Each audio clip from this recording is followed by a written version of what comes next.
അസ്സലാമു അലൈക്കും വറഹ്മത്തുള്ളാഹി വബറകാതുഹു. അപ്പോൾ ഇന്ന് നമ്മൾ വന്നിട്ടുള്ളത് കോയത്തിയുടെ സംശയവും സ്വയം പ്രഖ്യാപിത നുണയന്റെ തെറ്റിദ്ധരിപ്പിക്കലും ഒന്ന് പരിശോധിക്കാം. ഇതാണ് നമ്മളെ ടൈറ്റിൽ. എല്ലാവർക്കും അറിയാൻ തോന്നുന്നു. കഴിഞ്ഞ വീഡിയോ നമ്മൾ ചെയ്തിരുന്നു ഇതുമായിട്ട്, ഇതേപോലെ തന്നെ വേറൊരു വിഷയമായിട്ട്. ബാലൻ കോയയുടെ സംശയവും സ്വയം പ്രഖ്യാപിത നുണയന്റെ ഉത്തരവും. അതിൻ്റെ വേറൊരു വശമാണിത്. ഇതിപ്പോൾ സോഷ്യൽ മീഡിയകളിൽ വ്യാപകമായിട്ട് കാണുന്ന ഒരു ട്രെൻഡാണ് ഇപ്പോൾ. അതായത് ഇവരെ വിളിക്കുക, എന്നിട്ട് അവരുമായിട്ട് ചില കാര്യങ്ങൾ സംസാരിക്കുക. വിളിക്കുന്ന ആളുകൾക്ക് ഒരു തീരെ ഒരു വിവരമില്ലാത്ത ആളുകളായിരിക്കും അധികം വിളിക്കുക. അപ്പോൾ അവരെ തെറ്റിദ്ധരിപ്പിക്കാനും അവരെ ഇസ്ലാമിൻ്റെ പല കാര്യങ്ങളും പറഞ്ഞ് അവരെ ആയത്ത് പറയും. ഇന്ന ആയത്ത്, ഇന്ന നമ്പർ, ഇതൊന്ന് പരിശോധിച്ച് നോക്കൂ, ശരിയല്ലേ, അത് ആയത്തുണ്ട്, അർത്ഥം അതെന്താ, അത് അർത്ഥം അതന്നെയാണ്. പക്ഷെ അതിൻ്റെ എന്താണ്, അതിൻ്റെ ഒരു എന്താണ് അതുകൊണ്ട് ഉദ്ദേശിക്കുന്നത്, ആ ആയത്ത് കൊണ്ട് എന്താണ് ഉദ്ദേശിക്കുന്നത്? ഒന്നുകിൽ ആ ആയത്തിന്റെ മുകളിലോ അല്ലെങ്കിൽ താഴെ, അല്ലെങ്കിൽ ആ ആയത്തിന്റെ വിശദീകരണമായിട്ടോ പ്രവാചകൻ ആ ആയത്തിനെ എങ്ങനെയാണ് പഠിപ്പിച്ചതെന്നും സഹാബത്ത് ആ ആയത്തിനെ എങ്ങനെയാണ് മനസ്സിലാക്കിയത് എന്നും അറിയുമ്പോഴാണ് അതിന്റെ കൃത്യത മനസ്സിലാകുന്നത് നമുക്ക്. എന്തായാലും നമുക്ക് ഇദ്ദേഹത്തിന്റെ കോൾ ചെയ്ത ആ സ്ത്രീ എന്താണ് ഇവിടെ പറയാൻ ഉദ്ദേശിക്കുന്നതെന്ന് നമുക്ക് കേൾക്കാം. പിന്നീട് അദ്ദേഹത്തിന്റെ ഉത്തരവും. എന്തായാലും കുറച്ച് ഒരു 2 മിനിറ്റിന്റെ സംഭവമാണ് ഞാനിപ്പോൾ ചെയ്യുന്നത്. പ്രധാനമായിട്ടുള്ള ഒരു കാര്യമാണ്. അപ്പൊ അത് മാത്രം ഞാൻ എടുത്താണ് ഒന്ന് കേൾപ്പിക്കാം. ഇതൊക്കെയാണ് ഖുർആനിലുള്ള എന്താ നിങ്ങൾക്ക് യോജിക്കാത്ത ആയത്തുകൾ ഒരുപാട് ആയത്തുകളുണ്ട് എന്ന് പറഞ്ഞു. അതിലൊരു ഉദാഹരണം ചോദിച്ചോണ്ട് പറഞ്ഞു. ഓക്കെ, ആ ആയത്തിന്റെ ഇതെന്ന് പറയൂ. എത്രയായിരുന്നു മൂന്ന്? ഇപ്പൊ ഞാൻ വായിച്ചത് 4:34. 4:34. ബാക്കി കൂടി വായിക്കാം. And righteous women are devotedly obedient. അവർ വളരെ അനുസരണശീലമുള്ള ആളുകളായിരിക്കും, സദ്വത്തരായ സ്ത്രീകൾ. And when alone, protective of what Allah has entrusted with them. ഇനി and if you sense ill conduct from your women. ഇനി അഥവാ നിങ്ങൾ അനുസരണക്കേട് നിങ്ങളുടെ സ്ത്രീകളിൽ ഭയന്നാൽ, അതായത് ഭാര്യ എന്നാണ് പറയപ്പെടുന്നത്. ഓക്കെ, മഹർ കൊടുത്ത് നിങ്ങൾ വാങ്ങിയ പെണ്ണ്, അതിനെ എന്നാണ് പറയപ്പെടുന്നത്, എന്നാണ് ഇദ്ദേഹം പറഞ്ഞു കൊടുക്കുന്നത്. അതെന്നെ അയാൾക്ക് അറിയില്ലാന്ന് തോന്നുന്നു. എന്താവട്ടെ. പിന്നെ ഇവിടെ വാങ്ങിയത് എന്നൊക്കെ പറയുന്നത് മഹർ കൊടുത്തിട്ട് വാങ്ങുക. ഞാനിപ്പം ഒരു ഉദാഹരണം പറയാം. ഞാനിപ്പോൾ ഒരു സൂപ്പർ മാർക്കറ്റ് അടുത്താണ്. അവിടെ ഒരു പ്രൊഡക്റ്റ് ഉണ്ട്, കുറേ പ്രൊഡക്ട്സ് ഉണ്ട്. ആ പ്രൊഡക്ട്സ് വാങ്ങാൻ വന്ന ഒരാൾ, സാധനം എടുക്കുന്നു. എന്നിട്ട് ആ പ്രൊഡക്റ്റിൻ്റെ പണം ഈ പ്രൊഡക്റ്റിനാണോ കൊടുക്കുക, അതല്ല ഉടമസ്ഥനായ എനിക്കാണോ തരുക? അപ്പം എനിക്കാണ് തരേണ്ടത്. ഓക്കെ, അത് ഞാൻ വാങ്ങുന്നു. അങ്ങനെ ഈ പ്രൊഡക്റ്റുമായിട്ട് ആൾ പോകുന്നു. ഓക്കെ, അതേ സ്ഥാനത്ത് ഇസ്ലാമിൽ ഈ ഒരു കച്ചവട വ്യവസ്ഥയാണോ കാണുന്നത്? ഒരു സ്ത്രീക്ക് തൻ്റെ വലിയായിട്ട് തൻ്റെ പിതാവോ മറ്റാരെങ്കിലും ആയിട്ടുള്ള അടുത്ത ബന്ധുക്കൾ ആരെങ്കിലും വിവാഹം കഴിപ്പിച്ചു കൊടുക്കുന്നു പുരുഷന്. ആ ഭാഗത്തുനിന്നും കുറച്ച് ആളുകളുണ്ടാവും ഇതിന് സാക്ഷിയായിട്ട്. ആ സമയത്ത് ഈ പുരുഷൻ നിർബന്ധമായും ഒരു മഹറായിട്ട് സ്വർണമോ അതല്ലെങ്കിൽ മറ്റെന്തെങ്കിലുമായിട്ട് കൊടുക്കണമെന്നുള്ളതാണ്. ഈ മഹർ ആർക്കാണ് കൊടുക്കുന്നത്? സ്ത്രീക്കാണ് കൊടുക്കുന്നത്. ഈ പ്രൊഡക്റ്റിന് അല്ലെങ്കിൽ ഈ സാധനം എന്ന് പറയുന്നതിന് കൊടുക്കുന്നതിനെ നമ്മൾ ആരെങ്കിലും ഈ ഒരു കച്ചവടം എന്ന വാങ്ങുക വിൽക്കുക എന്നുള്ള രീതിയിലേക്ക് എത്തിക്കാൻ പറ്റും? എന്താണ് ഇദ്ദേഹം പറയുന്നത്? അപ്പൊ ഈ രീതിയിൽ ആ സ്ത്രീയെ ആദ്യം തന്നെ കബളിപ്പിച്ചു. ആ സ്ത്രീയും വിചാരിച്ചു അത് ശരിയാണല്ലോ, മഹർ കൊടുക്കുന്നുണ്ടല്ലോ, ഒരു കച്ചവടമാണല്ലോ എന്നുള്ള രീതി. ഇതൊരു സ്ത്രീക്ക് കൊടുക്കുന്ന ഒരു ആദരവും, അതേപോലെ തന്നെ അവർക്ക് കൊടുക്കുന്ന ഒരു പ്രൊട്ടക്ഷനും, അതേപോലെ തന്നെ അവർക്ക് ഇപ്പം ഡൈവേഴ്സ് ആയി കഴിഞ്ഞാൽ സ്ത്രീകൾ ജീവനാംശം ചോദിക്കുന്നതായിട്ട് നമുക്ക് കാണാൻ കഴിയും. പിന്നീടുള്ള ജീവിതത്തിലേക്കുള്ള എന്തെങ്കിലും ചോദിക്കുന്നതായിട്ട് പല കേസുകളും നമ്മൾ കണ്ടിട്ടുണ്ട്. എന്നാൽ ഇസ്ലാമിനെ സംബന്ധിച്ചിടത്തോളം അവർക്ക് ആദ്യം തന്നെ ഈ ഒരു സമ്മാനമായിക്കൊണ്ട് അവർക്ക് കൊടുക്കുന്നുണ്ട് എന്നുള്ളത്. അത് മാത്രമല്ല, അത് അവർക്ക് ഉപയോഗിക്കാനുള്ളത്, അല്ലാതെ മറ്റുള്ളവർക്ക് അത് കൊടുക്കുക അല്ലെങ്കിൽ സ്വന്തം പാപ്പക്ക് കൊടുക്കുക എന്നല്ല. അത് അവർക്ക് ഏത് രീതിയിലും ഉപയോഗിക്കാം. അല്ലാതെ ഞാൻ നേരത്തെ പറഞ്ഞ പോലെ ഈ ഒരാൾക്ക് കൊടുത്തിട്ട് വാങ്ങുന്നതിനെ നമ്മൾ എന്താണ് അതിന് പറയാന്നുള്ളത് എനിക്കറിയില്ല. അത് എങ്ങനെയാണ് ഈ കച്ചവടം പോലെ വാങ്ങുക എന്നൊക്കെ ഇദ്ദേഹം പറയുന്നത് എന്ന് നമുക്കറിയില്ല. ഇദ്ദേഹത്തിന്റെ ഒരു നിഗമനമാണ് അത് എന്നല്ലാതെ വേറെ ഒന്നും പറയാനില്ല. ഇതുപോലത്തെ ഒരുപാട് നിഗമനങ്ങൾ ഇദ്ദേഹത്തിൽ നമുക്ക് കാണാൻ കഴിയും. ഓക്കെ, അപ്പോ ആ സ്ത്രീ അനുസരണക്കേട് കാണിക്കുമെന്ന് ഭയന്നാൽ ആദ്യം ഉപദേശിക്കണം. എന്നിട്ടും അത് തുടരുകയാണ്, പിന്നെ നിങ്ങൾ ഭയക്കുന്നു. അപ്പൊ നിങ്ങൾ കിടപ്പറയിൽ വിട്ടു നിർത്തണം. പിന്നെ അത് നടക്കുന്നു, അത് വീണ്ടും തുടരുകയാണ്. ദെൻ ഡിസിപ്ലിൻ ദം എന്നാണ് എഴുതിയിരിക്കുന്നത്. എന്നുവെച്ചാൽ അവരെ അടിക്കാം. ഓക്കെ, ഇതിനോട് അതെ പകരിപൂഹുന്ന എന്നല്ല എഴുതിയിരിക്കുന്നത്.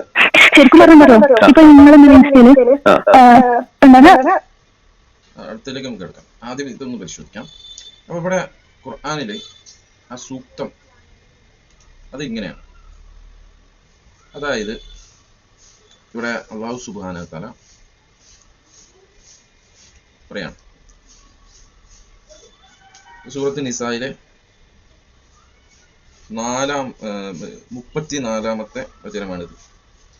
ഇവിടെ അർ-റിജാലു ഖവ്വാമൂന അല നിസായി എന്നാണ്. ഖവ്വാമൂന അല നിസായി, അതായത് സ്ത്രീകളുടെ മേൽ നിയന്ത്രണാധികാരം എന്ന പരിഭാഷയിൽ നമുക്ക് കാണാൻ കഴിയുമെങ്കിലും ഇതിന് ഒരു അവരുടെ പ്രൊട്ടക്ഷൻ അല്ലെങ്കിൽ അവരുടെ എല്ലാ കാര്യങ്ങളും നോക്കുന്നത് ആരാണ്? പുരുഷനാണ്. അതിന്റെ കാരണം അവിടെ അല്ലാഹു സുബ്ഹാനഹു വ തആല പറയുന്നു. എന്താണ്? മനുഷ്യരിൽ ഒരു വിഭാഗത്തിന് മറു വിഭാഗത്തേക്കാൾ അള്ളാഹു കൂടുതൽ കഴിവ് നൽകിയത് കൊണ്ടും പുരുഷന്മാർ അവരുടെ ധനം ചെലവഴിച്ചത് കൊണ്ടുമാണത്. നമുക്കറിയാം മഹർ എന്നുള്ളത് പുരുഷൻ സ്ത്രീക്ക് കൊടുക്കുന്നതാണ്. അതേപോലെ തന്നെ ഈ വിവാഹം കഴിഞ്ഞു കഴിഞ്ഞാൽ അവരുടെ ഈ സ്ത്രീയുടെ എല്ലാ കാര്യങ്ങളും നോക്കേണ്ടത് ആരാണ്? ഈ പുരുഷനായിട്ട്. അപ്പം ഈ പുരുഷൻ ഒരു അധികാരമല്ലാതെ, അധികാരം എന്ന് പറയാൻ പറ്റില്ല, നമുക്ക് ഒരു നിയന്ത്രണപരമായ ഒരാൾക്ക് ഇപ്പം നമുക്കറിയാം ഈ ഇന്ത്യയെ സംബന്ധിച്ചിടത്തോളം ഇന്ത്യക്കൊരു ഭരണാധികാരിയുണ്ട്. അവരുടെ കീഴിലാണ് ബാക്കി ജനങ്ങളൊക്കെ ഉള്ളത്. അപ്പോൾ ഓരോന്നിനും ഒരു തലപ്പത്തൊരാളെ നമുക്ക് ഏൽപ്പിക്കേണ്ടതുണ്ട്. ഇല്ലെങ്കിൽ അത് ഒരു പ്രശ്നത്തിലേക്കാണ് പിന്നീട് എത്തപ്പെടുക. ഒരു നാഥനില്ലാത്ത ഒരു അവസ്ഥ വന്നു കഴിഞ്ഞാൽ പ്രശ്നം. രണ്ടുപേർക്കും ഒരേ അധികാരം കൊടുത്തു കഴിഞ്ഞാലും പ്രശ്നമാണ്. എല്ലാവർക്കും ജനങ്ങൾക്കൊക്കെ ഒരേ അധികാരം വന്നു കഴിഞ്ഞാൽ പ്രശ്നമാണ്. അപ്പൊ അതേപോലെ തന്നെ കുടുംബനാഥനായിട്ട് അവരുടെ അഭിപ്രായങ്ങൾ, എല്ലാവരുടെയും അഭിപ്രായങ്ങൾ കൂടി ആലോചിച്ചുകൊണ്ട് അതിൽ ഒരു മെയിൻ ആയിട്ട് ഒരു അഭിപ്രായം പറയാൻ അത് കുടുംബനാഥനായിട്ടുള്ള, ഇപ്പോൾ ഫാമിലിയിൽ ഭാര്യ ഭർത്താവ് മക്കളുണ്ടെങ്കിൽ ഭർത്താവിന് അതിനുള്ള ഒരു അവകാശം ഉണ്ട് എന്നുള്ളത്. അത് കരുതിയിട്ട് എല്ലാ കാര്യങ്ങൾക്കും അങ്ങനെയല്ല, ചില നിർദ്ദേശങ്ങൾ കൊടുത്തിട്ടുണ്ട് എന്ന് മാത്രം. അല്ലാതെ ഭർത്താവ് പറയുന്ന എല്ലാ കാര്യങ്ങളും അനുസരിക്കണം എന്നൊന്നും നമുക്ക് കാണാൻ കഴിയില്ല. അതേ സ്ഥാനത്ത് ഇസ്ലാമിനെ സംബന്ധിച്ചിടത്തോളം ഈ പുരുഷനാണ്, അതിപ്പോ ബയോളജിക്കലി നമുക്കറിയാം പുരുഷനാണ് സ്ത്രീകളെക്കാൾ ഒരു പടി കഴിവ് കൂടുതലായിട്ട്, കഴിവ് പറഞ്ഞാൽ ബയോളജിക്കലി കഴിവ് കൂടുതലായിട്ട് നമുക്ക് കാണാൻ കഴിയും. അപ്പൊ അതുകൊണ്ട് തന്നെ പുരുഷനെ അവിടെ എല്ലാ കാര്യങ്ങളും ഏൽപ്പിച്ചു എന്നുള്ളത് അത് ശരിക്കൊരു നമുക്ക് ഇതിനെപ്പറ്റി ചിന്തിച്ചു കഴിഞ്ഞാൽ ഒരു പുരുഷനെയാണ് എല്ലാ ബാധ്യതകളും ഏൽപ്പിച്ചിട്ടുള്ളത്. സ്ത്രീകളെ സംബന്ധിച്ചിടത്തോളം ഒരു ബാധ്യതയില്ല അവരെ ഫിനാൻഷ്യലി അതേപോലെ തന്നെയുള്ള കാര്യങ്ങളിലൊന്നും ഒരു ബാധ്യതയില്ല. പിന്നെ അത് കഴിഞ്ഞിട്ട് നമുക്ക് ബാക്കി വരാണ്. അതായത് നല്ലവരായ സ്ത്രീകൾ അനുസരണ ശീലമുള്ളവരും അള്ളാഹു സംരക്ഷിച്ച പ്രകാരം പുരുഷന്മാരുടെ അഭാവത്തിൽ സംരക്ഷിക്കേണ്ടതെല്ലാം സംരക്ഷിക്കേണ്ടവരുമാണ്. എന്നാൽ അനുസരണക്കേട് കാണിക്കുമെന്ന് നിങ്ങൾ ആശങ്കിക്കുന്ന സ്ത്രീകളെ നിങ്ങൾ ഉപദേശിക്കുക. ഇത് ഡിവേഴ്സുമായിട്ട് തലാഖുമായി ബന്ധപ്പെട്ട ഒരു ആയത്താണ്. ഇവിടെ ആദ്യം തന്നെ അല്ലാഹു സുബ്ഹാനഹു വ തആല പറഞ്ഞു, അതായത് സ്ത്രീകൾ എന്ത് ചെയ്യണം? പുരുഷന്മാരുടെ അഭാവത്തിൽ, പുരുഷന്മാരില്ലാത്ത സമയത്തോ അതല്ലാത്ത ഏതെങ്കിലും ഒരു സന്ദർഭത്തിലോ മറ്റു പുരുഷന്മാരായിട്ട് വേറെ ഏതെങ്കിലും രീതിയിലേക്ക് പോകുന്ന രീതി ആവാതിരിക്കാൻ വേണ്ടിയാണ് എന്ത് ചെയ്യുന്നത്? അല്ലാഹു സുബ്ഹാനഹു വ തആല അവരുടെ ഒരു നിയന്ത്രണം എന്ന് നമുക്ക് കൃത്യമായിട്ട് പറയാൻ കഴിയില്ലെങ്കിൽ അവിടേക്ക് ഡൈവേഴ്സിലേക്ക് ഈ ഒരു അനുസരണക്കേട് ഈ ഒരു മറ്റു പല രീതിയിലേക്ക് എത്തുന്ന ഒരു സന്ദർഭത്തിൽ എന്ത് ചെയ്യണം എന്നുള്ളതിനെ പറ്റിയാണ് അവിടെ പറയുന്നത്. ഈ വിഷയമാണ് ഈ ആയത്തിൽ ചർച്ച ചെയ്യുന്നത്. അത് പിന്നീട് ആദ്യം എന്ത് ചെയ്യാം? ഈ വിഷയവുമായിട്ട് ബന്ധപ്പെട്ട് ആ സ്ത്രീയോട് സംസാരിക്കാം. എന്നിട്ട് എന്ത് ചെയ്യണം? ഇനി അടുത്തതായിട്ട് ഉള്ള ഘട്ടമാണ് പറയുന്നത്, അനുസരണക്കേട് കാണിക്കുമെന്ന് നിങ്ങൾ ആശങ്കിക്കുന്ന സ്ത്രീകളെ നിങ്ങൾ ഉപദേശിക്കുക. ആദ്യത്തെ ഇതെന്ത് ചെയ്യണം? ഒരു തലാഖുമായി ബന്ധപ്പെട്ടിട്ട് ആദ്യത്തെ കാര്യമാണ് പറയുന്നത്, നിങ്ങൾ ഉപദേശിക്കാം, ഇങ്ങനെ ചെയ്യരുത്, അല്ലെങ്കിൽ ഈ രീതിയിലേക്ക് പോകരുത് എന്നുള്ള രീതിയിൽ അവരോട് ഉപദേശിക്കുക. തലാഖുമായി ബന്ധപ്പെട്ടിട്ടുള്ള ആയത്താതി എന്ന് ശ്രദ്ധിക്കാം. എന്നിട്ട് അവരോട് പറയണം. ഇനി അവരുമായിട്ട് അടുത്തത് എന്താ ചെയ്യണം? എന്നിട്ടും അനുസരിക്കുന്നില്ലെങ്കിൽ കിടപ്പറകളിൽ നിന്നും മാറ്റിക്കിടക്കണം. ഇതൊക്കെ സൈക്കോളജിക്കൽ മൂവ്മെന്റ് ആണ്. സ്ത്രീകളുടെ സൈക്കോളജി അറിയുന്ന പ്രപഞ്ച സൃഷ്ടാവായ അള്ളാഹു പറഞ്ഞ നിയമങ്ങളാണ് ഇത് കൃത്യമായിട്ട് മനസ്സിലാക്കാൻ കഴിയുന്നു. ഇനി അത് കഴിഞ്ഞിട്ട് അവരെ നിങ്ങൾ അടിക്കുകയും ചെയ്തുകൊള്ളുക എന്ന് പറഞ്ഞു. ഇവിടെയാണ് നമ്മുടെ സ്ത്രീ വിരുദ്ധത വരുന്നത് എന്ന് പല ആളുകളും, ഈ സ്ത്രീ അടക്കമുള്ള ആളുകളെ ഈ ആള് എന്ത് ചെയ്യുന്നത്? തെറ്റിദ്ധരിപ്പിക്കുന്നത് എന്നുള്ളതാണ്. ഇവിടെ കൃത്യമായിട്ട് നബി സല്ലല്ലാഹു അലൈഹി വസല്ലം ഈ കാര്യത്തിന്, അതുപോലെ തന്നെ മഹാന്മാരായിട്ടുള്ള മുഫസ്സിറുകളും ഈ ആയത്തിനെ വിശദീകരിച്ചുകൊണ്ട് ഇവിടെ അടിക്കുക എന്ന പദം പ്രയോഗമുണ്ടെങ്കിൽ ഏത് രീതിയിലാണ് അവരെ അടിക്കേണ്ടത് എന്ന് അവർ കൃത്യമായിട്ട് പറയുന്നു. ഇപ്പോൾ നമ്മൾ ഉപയോഗിക്കുന്ന ബ്രഷ്, ഇന്ന് നമ്മൾ ഉപയോഗിക്കുന്ന ബ്രഷ്, പണ്ട് അവർ മിസ്വാക്ക് ഒരു ചെറിയൊരു വടി, ഈ ഒരു ഇത്ര വലിപ്പമുള്ള ഒരു വടി, ആ വടിയായിരുന്നു, ഒരു വടി പറഞ്ഞാൽ ഒരു മരത്തിന്റെ കൊമ്പ്, ചെറിയ അത്ര വലിപ്പമുള്ള ഒരു കൊമ്പ് കൊണ്ട് അടിച്ചാൽ, അല്ലെങ്കിൽ ഒരു കർച്ചീഫ് എന്നൊക്കെയാണ് മുഫസ്സിറുകൾ ഈ ആയത്തിനെ വിശദീകരിച്ചുകൊണ്ട് പറയുന്നത്. അപ്പൊ അതുകൊണ്ട് അടിച്ചാൽ എന്ത് സംഭവിക്കും? ഒന്നും സംഭവിക്കില്ല. ഒരു ചെറിയ വേദന പോലും ഉണ്ടാവാൻ ചാൻസ് ഇല്ല. പക്ഷെ അവർക്ക് എന്താവും, മാനസികമായിട്ട് ഇതൊരു പിന്നെ അടിച്ചു എന്നുള്ള ഒരു ഇതിലേക്ക് അവസാനത്തെ ഒരു അടവ് എന്നുള്ള രീതിയിലാണ് ഖുർആൻ ഈ ഒരു കാര്യം പറയുന്നത്. അത് എല്ലാ കേസിലും അല്ല, ഇങ്ങനെയുള്ള കേസുകൾ പല എന്താ പറയാ, ചില കേസുകളിൽ മാത്രമാണ് ഈ ഒരു രീതി ഉപയോഗിക്കേണ്ടത്. പിന്നെ എന്നിട്ട് നിങ്ങൾ അവർ അനുസരിക്കുന്ന പക്ഷം പിന്നെ നിങ്ങൾ അവർക്കെതിരെ ഒരു മാർഗവും തേടരുത്. തീർച്ചയായും അള്ളാഹു ഇത് ഉന്നതനും മഹാനുമാകുന്നു എന്ന് പറഞ്ഞിട്ടാണ് ഈ ആയത്ത് അവസാനിപ്പിക്കുന്നത്. പിന്നീട് പല ആയത്തുകളിൽ ഈ വിഷയവുമായിട്ട് ബന്ധപ്പെട്ട് കാണാം. അതായത് അവരിൽ നിന്നും ഇതൊക്കെ കഴിഞ്ഞിട്ട് പിന്നെ എന്താ ചെയ്യേണ്ടത്, അവരിൽ നിന്നും ഒരു കുറച്ച് ആളുകളെ, അതേപോലെ തന്നെ നിങ്ങളിൽ നിന്ന് കുറച്ച് ആളുകളും സംസാരിച്ചിട്ട് ഒരു രഞ്ജിപ്പിലേക്ക്, പരമാവധി രഞ്ജിപ്പിലേക്ക് എത്തിക്കുക എന്നുള്ളതാണ് ഖുർആൻ പല ഇടത്തിലും നമുക്ക് കാണാൻ കഴിയാം. ഈ വിഷയവുമായിട്ട് ബന്ധപ്പെട്ട് തന്നെ എനിക്ക് ഒരു ഹദീസ് ഓർമ്മ വന്നത്, പ്രവാചകൻ നബി സ്വല്ലല്ലാഹു അലൈഹി വസല്ലം ഭാര്യമാരുമായിട്ട് ബന്ധപ്പെട്ട് അവരോട് എങ്ങനെ പെരുമാറണമെന്ന് പറയുന്നത് അടിക്കുന്ന കാര്യമായിട്ട് ബന്ധപ്പെട്ടിട്ട്, നിങ്ങളിൽ ആരും ഭാര്യയെ അടിക്കുന്നവരാകരുത്, അവൾ നിങ്ങളുടെ ജീവിത പങ്കാളിയാണ്. ഇത് സുനൻ അബൂദാവൂദ് തന്റെ സുനനിൽ 2146 ഹദീസ് നമ്പറിൽ രേഖപ്പെടുത്തിയതായിട്ട് നമുക്ക് കാണാൻ കഴിയും. ഇതേപോലെ തന്നെ സ്ത്രീകളുമായിട്ട് ബന്ധപ്പെട്ടിട്ട് അവരോടുള്ള പെരുമാറ്റത്തെക്കുറിച്ച് ഒക്കെ പറയുന്നതായിട്ടുള്ള കുറച്ച് ഹദീസുകൾ ഞാൻ നിങ്ങളുടെ മുന്നിലേക്ക് വെക്കും. ഇത് ജമിയ അൽ തിർമിദിയിലുള്ള 3895. നിങ്ങളിൽ ഏറ്റവും മികച്ചവൻ ഭാര്യയോടുള്ള പെരുമാറ്റത്തിൽ മികച്ചവനാണ്. ഞാൻ എൻ്റെ ഭാര്യമാരോടുള്ള പെരുമാറ്റത്തിൽ നിങ്ങളിൽ ഏറ്റവും മികച്ചവനാണ്. ഉപദേശം കുടുംബജീവിതത്തിൽ സ്നേഹവും കാരുണ്യവും പ്രദർശിപ്പിക്കുന്നു. അതുപോലെ തന്നെ ഭാര്യയെ ബോധവൽക്കരിക്കുക, പക്ഷെ കഠിനമാക്കരുത് എന്നാണ്. അത് സ്ത്രീകൾക്ക് നിങ്ങൾ അവരെ സാരമായി കഠിനമായി ശ്രമിച്ചാൽ, അതായത് സ്ത്രീകളുടെ ഒരു രീതിയാണ്, ഒരു വളഞ്ഞ ഒരു രീതിയാണ്. അതുകൊണ്ട് നിങ്ങൾ എന്ത് ചെയ്യണം, അതിലേക്ക് അവർ അടിച്ചു വിടരുത്. അതേ സ്ഥാനത്ത് എന്ത് ചെയ്യരുത്, അത് നീർത്താനുള്ള ശ്രമവും നടത്തരുത്. എന്നാൽ അതിന്റെ ഒരു ഇടക്കുള്ള ഒരു മധ്യമ നിലപാടായിരിക്കണം നിങ്ങൾ അവരോട് പെരുമാറേണ്ടത് എന്ന് പറയുകയാണ്. ഇത് സഹീഹ് ബുഖാരിയിൽ 3339 ഹദീസും, അതേപോലെ തന്നെ സഹീഹ് മുസ്ലിമിൽ 1468 നമ്പർ ഹദീസിലും കാണാം. ഇനി അതേപോലെ തന്നെ ഭാര്യമാരോടുള്ള സഹകരണം, പ്രവാചകൻ നബി സ്വല്ലല്ലാഹു അലൈഹി വസല്ലം വീട്ടിൽ ഭാര്യമാർക്ക് സഹായം ചെയ്യുക പതിവായിരുന്നു എന്ന് നമുക്ക് സഹീഹുൽ ബുഖാരിയിൽ 676 നമ്പർ ഹദീസിൽ കാണാൻ കഴിയും. അതേപോലെ തന്നെ ഭാര്യമാരോടുള്ള സ്നേഹത്തെക്കുറിച്ച്, നിങ്ങളിൽ ഏറ്റവും നല്ലവൻ നിങ്ങളുടെ കുടുംബത്തിന് ഏറ്റവും നല്ലവനാണ് എന്ന് പറയുന്നതായിട്ട് സുനനായ തിർമിദിയിലെ 3895 ഹദീസ് നമ്പറിൽ കാണാം. അതേപോലെ തന്നെ ഭാര്യയുടെ വികാരങ്ങൾ മാനിക്കുക എന്ന് പറഞ്ഞുകൊണ്ട് പ്രവാചകൻ നബി സ്വല്ലല്ലാഹു അലൈഹി വസല്ലം ആയിഷയുടെ വികാരങ്ങളെ പരിപാലിച്ച് അവരോടൊപ്പം സ്നേഹത്തോടെ സംസാരിച്ചിരുന്നു എന്നും കാണാം. ഇത് സഹീഹുൽ ബുഖാരിയിൽ 3768.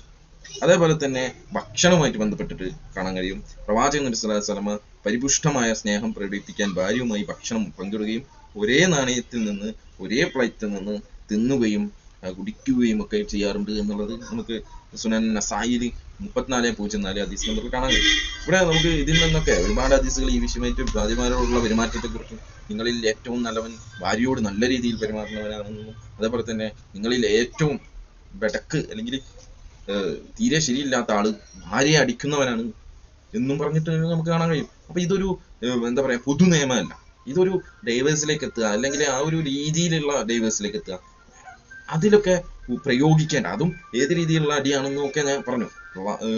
ഈ പറഞ്ഞ ബ്രഷ് കൊണ്ട് ചെറുങ്ങനെ അടിച്ചാൽ എന്തായിരിക്കും സ്ഥിതി? ഒരു അടയാളം പോയിട്ട് ഒരു വേദന ശരിക്കും ഉണ്ടാവില്ല. പക്ഷെ ഈ ഒരു അടി കൊണ്ട് അവർക്കുണ്ടാകുന്ന ക്ഷതം, അത് മാനസികമായിട്ട് അവർക്ക് ഉണ്ടാകുന്ന ഒരു ഇതാണ് അവിടെ സൂചിപ്പിക്കുന്നത്. അല്ലാതെ അവരെ സ്ഥിരമായിട്ട് അടിച്ച് അങ്ങ് ഒതുക്കാനുള്ള ഒരു പ്രഖ്യാപനമൊന്നും ഖുർആനിലും ഹദീസിലും ആർക്കും കണ്ടെത്താൻ കഴിയില്ല എന്നുള്ളത് ഇവർക്കറിയാം. ഇതൊക്കെയാണ് ഇവർ കണ്ട തെറ്റുകൾ. ഖുർആനിൽ സ്ത്രീ വിരോധമായിട്ട് ഖുർആനിൽ കുറെ ആയത്തുകൾ ഉണ്ട് എന്നൊക്കെ പറഞ്ഞു വരുന്ന ഈ ആയത്തുകളുടെ സ്ഥിതി ഇതാണെന്നുള്ളതാണ്. ഇതിന്റെ പിന്നാമ്പുറം അന്വേഷിച്ചു കഴിഞ്ഞാൽ ഇതിന്റെ എല്ലാ കാര്യങ്ങളും നമുക്ക് മനസ്സിലാക്കാൻ കഴിയും എന്നുള്ളത് ഓർമ്മിപ്പിക്കുന്നു. ഈ വിളിച്ച ആള് എന്താ ചെയ്യേണ്ടതെന്ന് വെച്ച് കഴിഞ്ഞാൽ, അവർ ചെയ്യേണ്ട പണി ഈ ശരിക്കും ഖുർആൻ ഒന്ന് പരിശോധിച്ചു കഴിഞ്ഞാൽ കൃത്യമായിട്ട് മനസ്സിലാവുന്ന കാര്യമാണ് ഉള്ളൂ ഇത്. അപ്പം അതാണ് ഈ വിഷയത്തിൽ പറയാനുള്ളത്. ഇനി മുന്നോട്ട് പോകാൻ കുറച്ചും കൂടി കാര്യങ്ങൾ പറയുന്നുണ്ട്.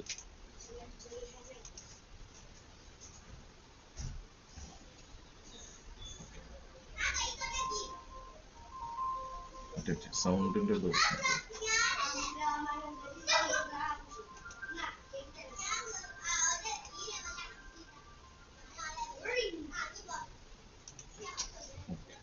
ഇതൊക്കെയാണ് ഖുറാനിലുള്ള എന്താ അത് വീണ്ടും തുടരുകയാണ്. then discipline them എന്നാണ് എഴുതിയിരിക്കുന്നത്. പറയുന്നത്. അതെ, ഫളിബൂഹുന്ന എന്നല്ലേ. ശരിക്കും പറഞ്ഞോ ഇപ്പൊ നിങ്ങളെന്ന് വെച്ചാല് എന്താണ് മലാവി യൂസഫ് താലിബാനിൽ വന്നിട്ട് താലിബാൻ എന്താണ് വുമൻസിന് അസുഖമായി കാണുന്നില്ല എന്ന് പറഞ്ഞു. ഞാനത് എടുത്തിട്ട് എന്റെ സ്റ്റാറ്റസിൽ മലാല യൂസഫിന്റെ വിഷയമാണ് എടുത്തത്. കാരണം ഈ ഒരു സംഭവം നമുക്ക് എല്ലാവർക്കും അറിയുന്നതാണ്. താലിബാനുമായിട്ട് ബന്ധപ്പെട്ട മലാല യൂസഫുമായിട്ട് ബന്ധപ്പെട്ട ഇത് ഇസ്ലാമിന് എതിരായിട്ടാണ് ഈ ആളുകൾ പ്രയോഗിക്കുന്നത് എന്നുള്ളത്. അവിടെ ഒരു മുസ്ലിം ആളുകളായിട്ടുള്ള ആളുകളാണ് ഈ ഒരു പ്രവർത്തനം നടത്തുന്നത് എന്നുള്ളത് കൊണ്ട് ഇസ്ലാമിനെതിരെ എങ്ങനെയാണ് നിങ്ങൾ ഇത് പ്രയോഗിക്കുക? ഇസ്ലാമിനെ സംബന്ധിച്ചിടത്തോളം ഒരു സ്ത്രീക്ക് കൃത്യമായിട്ട് അവരുടെ വിദ്യാഭ്യാസം കൃത്യമായിട്ട് കൊടുക്കുകയും അതേപോലെ തന്നെ അവരെ നല്ല രീതിയിൽ വിവാഹം കഴിപ്പിച്ച് അയക്കുകയും ചെയ്യുക എന്ന് പ്രവാചകൻ മുഹമ്മദ് നബി സ്വല്ലല്ലാഹു അലൈഹി വസല്ലം പറഞ്ഞതായിട്ട് നമുക്ക് കാണാൻ കഴിയും. എന്തിനേറെ ആയിഷ ബീവി, മഹദി ആയിഷ ബീവി ഏറ്റവും നല്ലൊരു പണ്ഡിതയായിരുന്നു എന്ന്, ആളുകൾക്ക് ക്ലാസ് എടുത്തു കൊടുക്കുന്ന ഒരു ടീച്ചറായിരുന്നു. ബാക്കി പല ഭാര്യമാരെയും നമുക്ക് അങ്ങനെ കാണാം. അതേപോലെ തന്നെ ഇസ്ലാമിലെ ഒരുപാട് സ്ത്രീകൾ നമുക്ക് കാണാൻ കഴിയും. ഇതുപോലെ ഏറ്റവും ആദ്യമായിട്ട് നമുക്ക് കാണാൻ കഴിയും ഒരു യൂണിവേഴ്സിറ്റി, കെയ്റോ യൂണിവേഴ്സിറ്റി ആണെന്നാണ് എൻ്റെ ഓർമ്മ. അത് മൊറോക്കയിലുള്ള കെയ്റോ യൂണിവേഴ്സിറ്റി ഉണ്ടാക്കിയത് ഒരു സ്ത്രീയാണ്. അപ്പൊ ഇതൊക്കെ എങ്ങനെ സാധിക്കുന്നു? അപ്പൊ വിദ്യാഭ്യാസവുമായിട്ട് ബന്ധപ്പെട്ട് കൃത്യമായിട്ട് ഇസ്ലാമിനൊരു നിലപാടുണ്ട് എന്നുള്ളതാണ്. അപ്പൊ അതിനെതിരായിട്ട് ആരെങ്കിലും പ്രവർത്തിക്കുന്നത് ഇസ്ലാമിന്റെ തലയിലേക്ക് കെട്ടിവെക്കാൻ നോക്കണ്ട എന്ന് ആദ്യമേ പറയാം. എന്തായാലും സ്റ്റാറ്റസ് വെച്ച കഥ ഒന്ന് കേൾക്കാം. അതായത് എനിക്ക് ഇത് ആരോടൊക്കെ ഷെയർ ചെയ്യണം തോന്നിയ ഫ്രണ്ട്സിന് മാത്രം ഷെയർ ആക്കി വെച്ചു. അതില് സ്കൂളിൽ ചെന്നിട്ട് നല്ല എനിക്ക് നല്ല മെച്യൂർഡ് ആണെന്ന് തോന്നുന്ന ഫ്രണ്ട്സിനാണ് എന്തും പറഞ്ഞ ഒരു കേൾക്കുന്ന തന്നെ ആൾക്കാരെ സ്കൂളിൽ ചെന്നപ്പോൾ ഇവര് എന്തൊക്കെ ചോദിച്ചു, നല്ല വരുന്നത് ആ കാര്യം എഴുതിക്കൂടെ ഒക്കെ ചോദിച്ചു. അപ്പൊ ഇവര് ഖുറാനുള്ള കാര്യങ്ങളൊക്കെ ഖുറാൻ മാത്രം വിശ്വസിച്ച് പറയുന്ന ഹദീസ് വിശ്വസിക്കുന്നത്. അപ്പൊ എനിക്കാണെങ്കിൽ ഈ ആയത്തൊന്നും എടുത്ത് പറയാൻ കഴിയുന്നില്ല. ഞാനത് വായിച്ചു നോക്കിയപ്പോൾ എനിക്ക് തോന്നുന്നത് സ്ട്രോങ്, പക്ഷെ ആയത്തൊന്നും പറയാൻ കഴിയുന്നില്ല.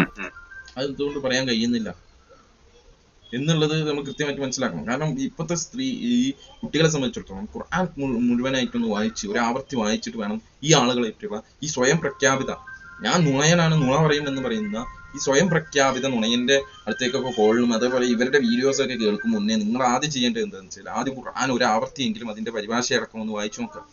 അല്ലാതെ ഈ പറയുന്ന നുണയന്മാരുടെ അടുത്ത് പോയിട്ട് അല്ലാതെ ദീനിനെ പരിശോധിക്കേണ്ടത്. അതല്ലെങ്കിൽ നിങ്ങൾക്ക് ഈ വിഷയമായിട്ട് ബന്ധപ്പെട്ടിട്ട് എന്തെങ്കിലും സംശയം ഉണ്ടെങ്കിൽ നിങ്ങൾക്ക് വേറെ എവിടെ പോകേണ്ടതെന്ന് നിങ്ങൾക്ക് തന്നെ പരിശോധിക്കാൻ കഴിയുന്ന രീതിയിൽ ഇപ്പോൾ ChatGPT അതേപോലത്തുള്ള ഗൂഗിൾ സെർച്ചിലൊക്കെ കിട്ടും. നിങ്ങൾക്ക് ഒരു ആയത്തുമായിട്ട് ബന്ധപ്പെട്ട് അതിന്റെ വിശദീകരണം ഇപ്പൊ ഏതൊക്കെ പണ്ഡിതന്മാർ എന്തൊക്കെ പറഞ്ഞു, ഏതൊക്കെ മുഫസ്സിർ ഈ ആയത്തിന് എന്തൊക്കെ വിശദീകരണം നൽകി, അതേപോലെ തന്നെ ഏതെങ്കിലും ഒരു ഹദീസ് കൊടുത്തിട്ട് ആ ഹദീസിന്റെ മുഹദ്ദിസ് ആയിട്ടുള്ള അല്ലെങ്കിൽ അതിന് ഷർഹ് എഴുതിയിട്ടുള്ള ആളുകൾ ഈ വിഷയമായിട്ട് ബന്ധപ്പെട്ടിട്ട് എന്ത് പറഞ്ഞു എന്ന് കൃത്യമായിട്ട് കാണാൻ കഴിയും എന്നുള്ളതാണ്. അതൊക്കെ പഠിക്കാതെ ഈ സ്വയം പ്രഖ്യാപിത നുണയന്റെ അടുത്ത് പോയിട്ടാണോ ഈ കാര്യങ്ങളൊക്കെ സംസാരിക്കുന്നത്? അപ്പൊ നമ്മൾ നിഷ്പക്ഷമായിട്ട് ഈ കാര്യങ്ങൾ പഠിക്കാതെ നമ്മൾ എന്തോ കാരണം കൊണ്ട് മതത്തിന് ഇന്ന പ്രശ്നങ്ങൾ ഉണ്ട് എന്ന് തോന്നിയിട്ട് നമ്മൾ എന്താ ചെയ്യുന്നത്, നേരെ ഈ പറഞ്ഞ ആളുകളുടെ അടുത്ത് പോയിട്ട് കാര്യങ്ങൾ പറയാം, തങ്ങളുടെ ഇന്ന സംശയങ്ങളൊക്കെ പറഞ്ഞു കഴിഞ്ഞാൽ അവര് കൂടുതൽ എന്താക്കും, ഒന്നും കൂടി നിങ്ങളുടെ ഈമാൻ നഷ്ടപ്പെടുത്താനേ നോക്കുള്ളൂ. അപ്പൊ ആ രീതി ഒഴിവാക്കിയിട്ട് എനിക്ക് ഈ യുവ തലമുറയോട് പറയാനുള്ളത്, നിങ്ങൾ പഠിക്കുക. ഞാനും ഒരു യുവാവായിരിക്കുമ്പോഴാണ് ഈ കാര്യങ്ങളെല്ലാം ഏകദേശം ഒരു 20 വയസ്സാകുന്ന സമയത്താണ് ഈ ഇസ്ലാമുമായിട്ട് ബന്ധപ്പെട്ട ഖുർആനും ഹദീസുമായി ബന്ധപ്പെട്ടുള്ള കാര്യങ്ങളൊക്കെ പഠിക്കാൻ തുടങ്ങിയത് തന്നെ. ആ സമയം വരെ എനിക്കും ഈ വിഷയങ്ങളിലൊന്നും അറിവില്ലായിരുന്നു. പിന്നീട് ഞാൻ പഠിച്ചുകൊണ്ടിരിക്കുക, ഞാൻ ഒരു വിദ്യാർത്ഥിയാണ് ഈ വിഷയവുമായിട്ട് ബന്ധപ്പെട്ട്. അപ്പോൾ ആ വിഷയവുമായിട്ട് നിങ്ങൾക്ക് എന്തെങ്കിലും സംശയങ്ങളുണ്ടെങ്കിൽ ഞങ്ങളുടെ ചാനലിലുള്ള ഏതെങ്കിലും ഒരു കമന്റ് സെക്ഷനിൽ നിങ്ങൾക്ക് കമന്റ് ചെയ്യാവുന്നതാണ്. അല്ലാതെ ഈ സ്വയം പ്രഖ്യാപിത നുണയന്മാരുടെ അടുത്ത് പോയിട്ടല്ല അധികം പഠിക്കേണ്ടത്. അങ്ങനെ പഠിച്ചു കഴിഞ്ഞാൽ ഈമാൻ നഷ്ടപ്പെടും, നമ്മളുടെ ഇഹലോകവും പരലോകവും ഇല്ലാതാവും. അത് നിങ്ങൾ മനസ്സിലാക്കാം. നിങ്ങളുടെ സംസാരം കേട്ടിട്ട് എനിക്ക് തോന്നുന്നത് ഏതോ വിദ്യാർത്ഥിയാണ് എന്നാണ്. ഇത്ര ചെറുപ്പത്തിലെ നിങ്ങൾ ഈ പറഞ്ഞ ഭൗതികപരമായിട്ട് പഠിച്ചോളൂ, പഠിക്കേണ്ടെന്നല്ല. ഇവിടെ ആരെങ്കിലും ബുദ്ധിമുട്ട് പറയുന്നുണ്ടോ? ഇല്ല. മലാല യൂസഫിന്റെ കാര്യം അത് വേറെ തന്നെ വിഷയമാണ്. അവരിപ്പോഴും മുസ്ലിമാണ്. അതാണ് അത്ഭുതം. ഈ പറഞ്ഞ താലിബാൻ മറ്റും ആളുകളും ഇത്രക്ക് പീഡിപ്പിച്ചിട്ടുണ്ടെങ്കിൽ പോലും അവർ അള്ളാഹുവിനെയും റസൂലിനെയും ഇതുവരെ തള്ളി പറഞ്ഞിട്ടില്ല. ഖുർആനിൽ ഒരു തെറ്റുണ്ടെന്നൊന്നും പറഞ്ഞിട്ടില്ല. അവർ ഖുർആൻ കൃത്യമായിട്ട് മനസ്സിലാക്കി. അതേപോലെ തന്നെ നബി സല്ലല്ലാഹു അലൈഹി വസല്ലം പറഞ്ഞ ഹദീസുകളെ കൃത്യമായിട്ട് മനസ്സിലാക്കി. അതുകൊണ്ട് തന്നെ അവർക്ക് ഈമാൻ കൃത്യമായിട്ട് അവരുടെ ചില കാര്യങ്ങൾ നമുക്ക് ലിബറൽ ചിന്താഗതി കാണാമെങ്കിലും അവർ ഇപ്പോൾ മുസ്ലിമാണ് എന്നുള്ളതാണ്. എന്തായാലും ഇതാണ് ഈ വിഷയത്തിൽ പറയാനുള്ളത്. ഇൻഷാ അള്ളാ മറ്റൊരു കോളിങ്ങുമായിട്ട് നമുക്ക് വരാം. കോയാവട്ടെ കോയത്തിയാവട്ടെ, നമുക്ക് എന്തായാലും അടുത്ത കോളിങ്ങിൽ ഒന്ന് പരിശോധിക്കേണ്ടത് ഈ വിഷയവുമായിട്ട് ബന്ധപ്പെട്ടിട്ട് ഒരുപാട് കോളിങ് ഇയാൾക്ക് പോകുന്നുണ്ട്. ഇത് വെച്ചിട്ട് ഇയാൾ പൈസ ഉണ്ടാക്കാനാണ് ശ്രമിക്കുന്നത് എന്ന് ആളുകൾ മനസ്സിലാക്കുക. അല്ലാതെ നിങ്ങളെ നന്നാക്കാനൊന്നല്ല അയാൾ ഈ പ്രവർത്തനം നടത്തുന്നത്. അയാൾക്ക് പുട്ടടിക്കാനുള്ള പൈസക്ക് മാത്രമാണ് അയാൾ ഈ പണിയെടുക്കുന്നത് എന്ന് മനസ്സിലാക്കുക. അതാണ് ഈ വിഷയത്തിൽ പറയാനുള്ളത്. അപ്പോൾ ഞാൻ നിർത്തുകയാണ്. വാഹിർ ദവാന അൽഹംദുലില്ലാഹി റബ്ബിൽ ആലമീൻ. അസ്സലാമു അലൈക്കും വറഹ്മത്തുള്ളാഹി വബറകാതുഹു.